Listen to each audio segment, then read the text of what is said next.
Libo-libong individual pa rin sa Bogo, Cebu ang wala pa ring matirhan kasunod ng 6.9 magnitude na lindol doon.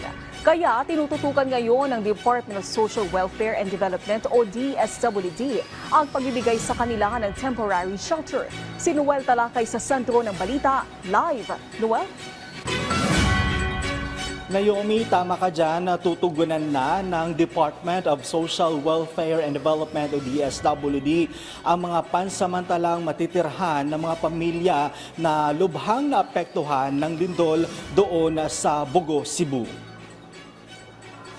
Sa isang weekly news forum kaninang umaga sa DSWD, sinabi ni Assistant Secretary Leo Quintella ng DSWD Disaster Response ng Management Group na ngayong araw dadalhin ang mga family tents sa Bogo, Cebu na pansamantalang matutuluyan ng mga pamilya doon na nawala ng bahay ng dahil sa magnitude 6.9 na lindol. Ayon kay Quintilla, kasya ang isang pamilya na may 7 miyembro sa isang family tents. Bukod dito, magpapadala rin ng shelter grade tarpaulins ang ahensya para naman sa mga pamilyang nawalan ng bubong ang bahay ng dahil sa nasabing lindol.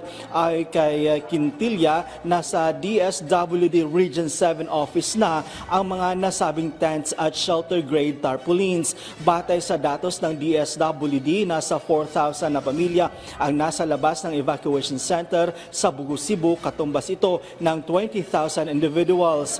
Nakapaghatid na rin ng mahigit 6,000 na mga family food packs at 2,000 mga ready-to-eat foods ang DSWD sa nasabing lugar. Una nang idineploy ang mga mobile kitchen, mobile command center, water tanker at water treatment truck sa Bogo isang araw matapos ang lindol.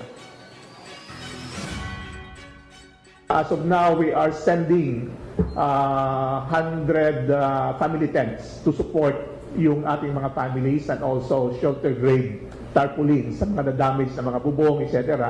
para sa ating mga affected families. So 20,000 total persons outside evacuation centers. Ibig sabihin, nasa kanilang mga relatives sila na matuluyan para lang for their own safety na rin. Naomi, samantala, nagpatupad na rin ng price freeze ang Department of Trade and Industry o DTI sa buong lalawigan ng Cebu. Sa isang pahayag, ayon kay DTI Secretary Cristina Roque, layo nito na matiyak na mayroong murang mga bilihin at walang nanamantala sa presyo ng mga pangunahing bilihin habang nasa gitna ng krisis ang Cebu. Ayon sa kalihim, tumawag o makipag-ugnayan sa DTI kung sakaling mayroong mapag-alaman na hindi sumusunod sa price freeze.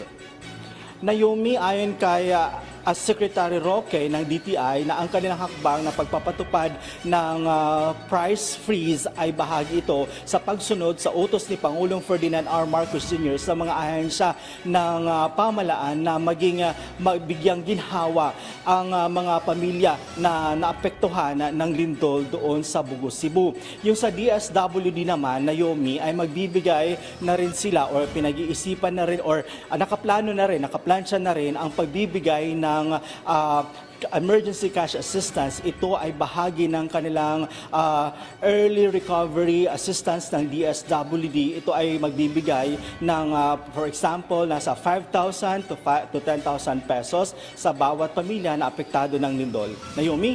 Noel, paano natin matitiyak na mabibigyan lahat itong apektado ng lindol na itong emergency cash assistance? Naomi, sa ngayon, ayon sa DSWD ay nagsasagawa na sila ng assessment doon sa area, lahat ng mga apektadong lugar doon sa Bogo, Cebu. At dahil doon magkakaroon ng listahan ang DSWD at yon ang magiging basihan nila kung sino-sino ang bibigyan ng emergency cash assistance. Maraming salamat, Noel Talakay.